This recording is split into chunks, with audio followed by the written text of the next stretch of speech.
श्रीमद् भागवतम का ये बहुत ही सुंदर श्लोक है और बहुत प्रेरणादायक है। देखिए, यही भागवत का बहुत बड़ा लाभ है कि हमें भगवान का नाम जप करने की प्रेरणा देती है। तो यहाँ पे श्रील सुखदेव गोस्वामी कह रहे हैं कि कभी-कभी लोग सोच सकते हैं कि हम तो वृद्धावस्था में भगवान का नाम जप करना शुरू किए हैं, तो हम कैसे मुक्त हो पाएंगे। लेकिन यहाँ पे कोई मरते हुए तो नाम जप नहीं कर रहा है। तो नाम के संबंध में कैमुत्य न्याय से कह रहे हैं श्रील सुखदेव गोस्वामी, म्रियमाणो हरेर्नाम गृणन् पुत्रोपचारितम् अजामिलोऽप्यगाधाम किमुता श्रद्धया गृणन्। अब देख रहे हैं इस फोटो में किस प्रकार से अजामिल को यमदूत खींच रहे हैं। वो बहुत ही पापी व्यक्ति था, उसकी कथा आप जानते हैं, और उसको बचाने के लिए तुरंत ही विष्णुदूत आ गए। तो कह रहे हैं म्रियमाणो, जो मरते समय भगवान का नाम उच्चारण कर रहा था, हरि का नाम उच्चारण कर रहा था। तो कैमुक्ति कैसे हुआ?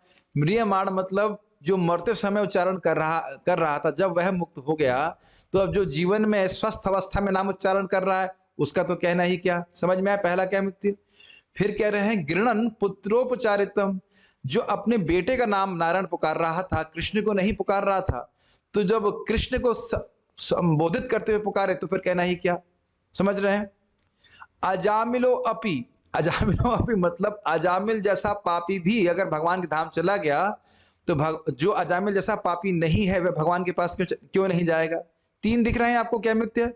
किम उता श्रद्धया गृणन्, तो जो व्यक्ति श्रद्धा से नाम उच्चारण कर रहा है, श्रद्धा मतलब ये भगवान का नाम है, ये भगवान से भिन्न है, ये तारक ब्रह्म नाम है, पारक ब्रह्म नाम है, ये मेरे को इस जगत से तर देगा, योजना बना बनाकर नाम उच्चारण कर रहा है, तो क्यों नहीं जाएगा। तो ये तीन कैमुत्य दिख रहे हैं आपको। अगर कोई व्यक्ति अगर अजामिल मरते समय कर रहा था और हम स्वस्थ अवस्था में जीवित अवस्था में करें तब कितना फायदा होगा भगवान का नाम उच्चारण करने का। पुत्र को उपचार करने के लिए कर रहा था, मतलब पुत्र उपचार मतलब पुत्र को पुकारने के लिए कर रहा था, तो अगर कोई व्यक्ति भगवान को पुकारने के लिए करे तो कितना लाभ होगा। और अजामिल जैसा पापी कर रहा था, तो अगर ऐसा पापी ना हो, चार नियमों का पालन कर रहा हो, तो क्यों उसको फायदा नहीं होगा। तो कह रहे हैं कि जब वह भगवान के धाम चला गया, अपि अगाध धाम, जब भगवान के धाम चला गया तो फिर उसमें क्या संदेह है कि जो व्यक्ति श्रद्धा से भगवान का नाम उच्चारण करना है चला जाएगा। इसीलिए सभी भक्तों से मैं निवेदन करता हूं कि इस ऑफर को नहीं कह सकते हैं लूज नहीं करें। 16 माला का जाप करने वाला व्यक्ति निश्चित भगवान के पास जाएगा अगर अन्य अपराधों से बचा रहे। वैष्णव अपराध, नाम अपराध से बच करके हम 16 माला का जप करते हैं, निश्चित भगवान की प्राप्ति होगी, इसमें कोई संदेह नहीं। हरे कृष्णा।